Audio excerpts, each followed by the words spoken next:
Goodbye, permanent full-time careers. Hello, part-time jobs. A professor of labor studies joins us to talk about the consequences of this workforce shift. And later, a look at how part-time work affects single mothers. I'm Madeline White. Welcome to Globe Now. In August, Canada gained 81,000 jobs. It was a small increase from August of last year, but many saw it as a good sign for the economy. The job gain, however, came from an increase in part-time work. So does that change your perspective on the so-called employment growth? It should, according to a study on poverty, part-time work, and society. Professor Wayne Luchuk from McMaster University was one of the study's authors, and he joins us now to talk about how temporary unstable work negatively affects not only the people working these jobs, but also households and communities. Welcome, Wayne. Hello. So your study found that about 40% of employment falls under a category you call precarious. How do you define this term? Well, these are jobs that are not ongoing jobs. For one reason or the other, the employer hasn't made a permanent commitment to the individual. And so these jobs often, they end in a short period, or they don't come with benefits. They don't come with training.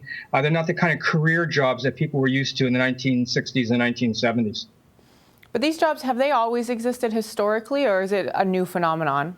No, sure. We've always had these sorts of jobs. I think what's different is the prevalence of those kind of jobs is increasing quite dramatically, and the number of permanent full-time jobs, career jobs, is declining. And so in the past, people might start off in one of these jobs with the expectation of making the transition to a permanent full-time job. That's becoming increasingly difficult. So the Globe and Mail's Tavia Grant just wrote a piece on this trend that you're talking about, and it garnered a lot of reaction from readers. Here's one of them. If things were as dire as this article makes it seem, then we wouldn't have a medium house prices at $500,000 in the GTA with low inflation. So I guess, Wayne, the question this reader is asking is, how do you explain the fact that people still seem to be able to afford a quote-unquote normal middle-class life? Yeah, well, housing prices are a bit of a mystery to people who even work in the housing industry, so I can't say I'm exactly an expert. I think what we are seeing, though, is a very dramatic change in the distribution of income. So it's not that our economy is not producing wealth. In fact, it's producing more wealth now than it ever has. It's not getting shared around fairly the way it was in the past. So if you're in the top 25% of income earners, you're doing very, very well, and that allows you to push up the price of houses. But if you're not in that top 25%, you are really facing a crisis in terms of how do you get housing and how do you sustain your life. So what's really changing here is that middle that the spokesperson is talking about is actually shrinking. And we're getting a lot of people at the bottom of the labor market, a lot of people at the top of the labor market, and not that many in the middle of the labor market. So would you say that if this trend continues, we'll see a middle class basically evaporate? Well, that may be a strong word, but we're certainly going to see that middle class shrinking. But it's not so clear that is sustainable in the long run. I mean, ultimately, the middle class drives a lot of consumption that keeps people employed. And unless there's some purchasing power more widely spread through the economy, I think we're really in trouble going down the road. So the rise of these precarious jobs, though, must come because they're good for the bottom line for companies. So what case do you make that it's worth to invest in permanent employees? Yeah, I think one has to be a little bit cautious about assuming this is good for companies. Certainly, companies see this as a route to short-term boosting of their bottom line. It's just not so clear that it's good for them in the long term for a number of reasons.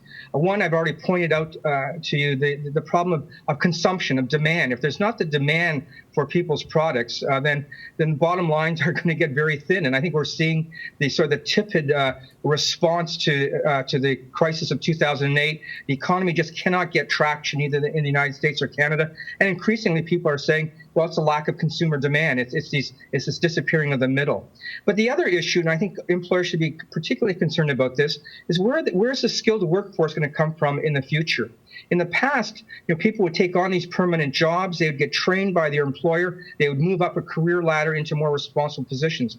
Increasingly, employers are unwilling to invest in training when their workers are with them for a short period of time, come through a temp agency. And so it's just not clear where that training is going to come from that allows people to move into middle, upper, and senior management positions in more skilled jobs within organizations. So for the long term, this could have really dramatic negative impacts on our productivity. So whose job then is it, if you could just tell me briefly, to rectify this situation? Well, I think it's our job. It's all of our jobs. I mean, we got to this in part because we made a number of choices over the last 20 or 30 years. We've entered into free trade agreements, which increase competition between firms. We've weakened labor's voice through trade unions. And I think what we have to come to terms with is we have a whole set of institutions around training, around how people get pensions, around how they have voice at work, how they support families, how they're engaged in their communities, which were built on a 1960s, 1970s labor market where people did have permanent full-time jobs. A place like Hamilton, we had 20,000 steel workers, permanent full-time jobs, benefits, and some security, and they were able to support 20,000 households.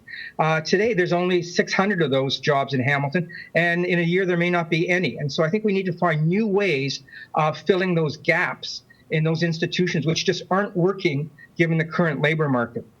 Well, thank you so much for joining us, Wayne. My pleasure. Well, we want to hear from you. Does the rise of part-time contract or on-call work concern you? Or is it a necessary change for an economy that's just readjusting itself post-recession? Contact us on Twitter. Our handle is @GlobeNow. Now, one group of Canadians that are particularly vulnerable to unstable work are single mothers. And as Janet Austin, a Vancouver-based women's advocate, explains, part-time salaries make it very difficult to cover childcare costs. I'm Janet Austin, and I'm the CEO of the YWCA Metro Vancouver.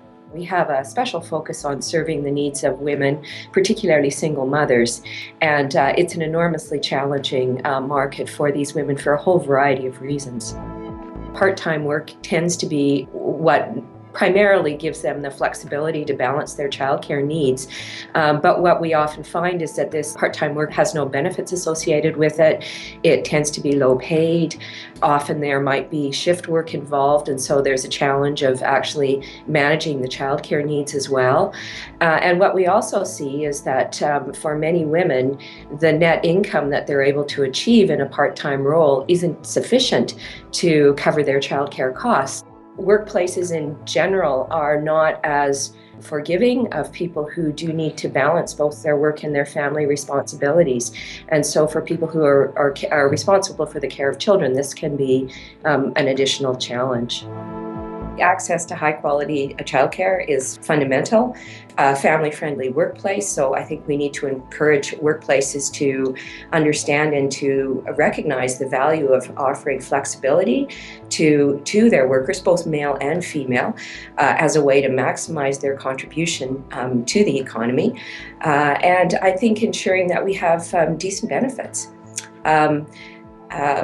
Those would be the three things I think that are really fundamental to creating the kind of changes we'd like to see. That's it for today's show. Remember, you can find us on Twitter. We're @GlobeNow. My name's Madeline White, and thanks for watching.